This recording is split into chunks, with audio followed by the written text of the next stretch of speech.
Assalamualaikum warahmatullahi wabarakatuh. Perkenalkan, kami dari kelompok 5 dengan anggota Angela Fauzi dan Clarissa Dila Ayuni akan mempresentasikan tugas manajemen PPN PPNBM pada minggu ke-7. Yang A, dasar hukum. Beberapa dasar hukum ekspor BKP tidak berwujud yaitu yang pertama Undang-Undang Nomor 42 Tahun 2009 yang merupakan perubahan ketiga atas Undang-Undang PPN. Peraturan ini merupakan dasar hukum terbaru yang mengatur tentang PPN. Kedua, Pasal 1 Angka 28 Undang-Undang Nomor 42 Tahun 2009. Ekspor barang kena pajak tidak berwujud dari dalam daerah pabean diatur dalam Pasal 1 Angka 28 Nomor 42 Tahun 2009. B. BKP tidak berwujud. Barang kena pajak adalah yang menurut Undang-Undang Pajak Pertambahan Nilai Undang-Undang PPN yang dikenai pajak.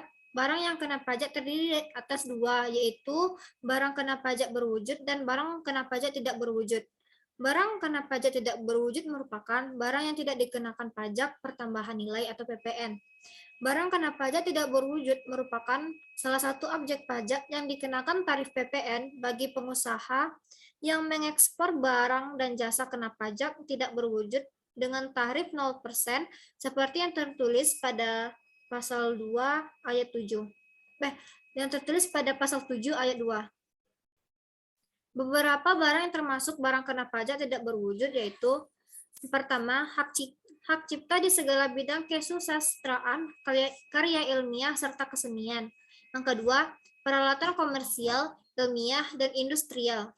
Ketiga, bahan tambahan dan pelengkap sehubungan dengan penggunaan hak dalam bidang komersial, ilmiah, dan industrial. Empat, hak menggunakan gambar bergerak dan pita video untuk siaran televisi serta pita suara untuk siaran radio. 5. Pelepasan sebagian atau seluruhnya dengan pemberian hak kekayaan intelektual. C. Ekspor jasa kena pajak. Berdasarkan PMK 32 tahun 2019, ekspor JKP adalah setiap kegiatan penyerahan JKP yang dihasilkan di dalam daerah pabean untuk dimanfaatkan oleh penerima ekspor JKP di luar daerah pabean. Dengan kata lain, ekspor JKP adalah suatu kegiatan dan manfaat yang mana kegiatan itu dilakukan di Indonesia, tetapi manfaatnya ada di luar negeri. Ada kriteria tertentu untuk menentukan jenis-jenis yang dapat diekspor, karena tidak semua jasa dapat diekspor. Dalam PMK 32 tahun 2019 ada 3 jenis kegiatan ekspor jasa, yaitu yang pertama, kegiatan yang melekat pada barang bergerak yang dikeluarkan untuk dimanfaatkan di luar daerah pabean. Kedua, kegiatan yang melekat pada barang tidak bergerak yang berada di luar daerah pabean. Yang ketiga, selain kegiatan di atas yang hasilnya diserahkan untuk dimanfaatkan di luar daerah pabean dengan cara penyampaian langsung atau tidak langsung melalui pos dan saluran elektronik atau berupa penyediaan hak untuk dipakai di luar daerah pabean.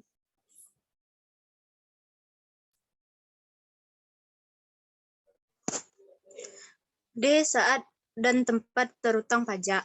Berdasarkan Peraturan Pemerintah RI Nomor 1 Tahun 2012 tentang pelaksanaan Undang-Undang Nomor 8 Tahun 1983 tentang pajak pertambahan nilai barang dan jasa dan pajak penjualan atas barang mewah, terutangnya PPN terjadi pada saat 1. Penyerahan atas BKP. 2. Penyerahan BKP berwujud berdasarkan hukum dan sifatnya. Berupa barang tidak bergerak terjadi saat penyerahan hak untuk menggunakan atau menguasai BKP berwujud tersebut secara nyata atau secara hukum ke pihak pembeli. 3. Penyerahan BKP tidak berwujud. 4. BKP berupa persediaan atau aktiva yang merupakan tujuan semula tidak untuk diperjualbelikan yang masih tersisa pada saat terjadinya pembubaran perusahaan. 5. Perolehan BKP dalam rangka peleburan, penggabungan, pemecahan, pemekaran, dan pengambil alihan usaha yang tidak memenuhi ketentuan pasal 1A ayat 2 huruf D Undang-Undang PPN atau perubahan bentuk usaha. 6. impor BKP yang terjadi saat BKP dimasukkan ke dalam daerah pabean. 7. Penyerahan PKP.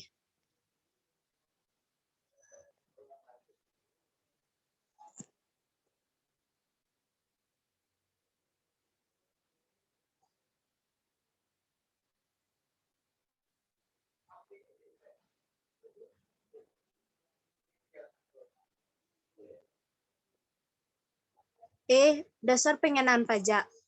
Berdasarkan pengenaan pajak, DPP adalah nilai jual berupa jumlah harga jual, penggantian, nilai impor, nilai ekspor, atau nilai lain yang sebagai dasar untuk menghitung pajak yang terutang. Pajak pertambahan nilai yang terutang dihitung dengan cara mengalihkan tarif pajak dengan dasar pengenaan pajak.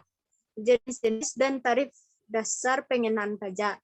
1. Harga jual, 2. Penggantian, 3. Nilai impor, 4. Nilai ekspor, 5. Nilai lain. Sekian hasil presentasi dari kami. Apabila ada kesalahan, mohon dimaafkan. Wabillahi taufiq wal hidayah. Wassalamualaikum warahmatullahi wabarakatuh.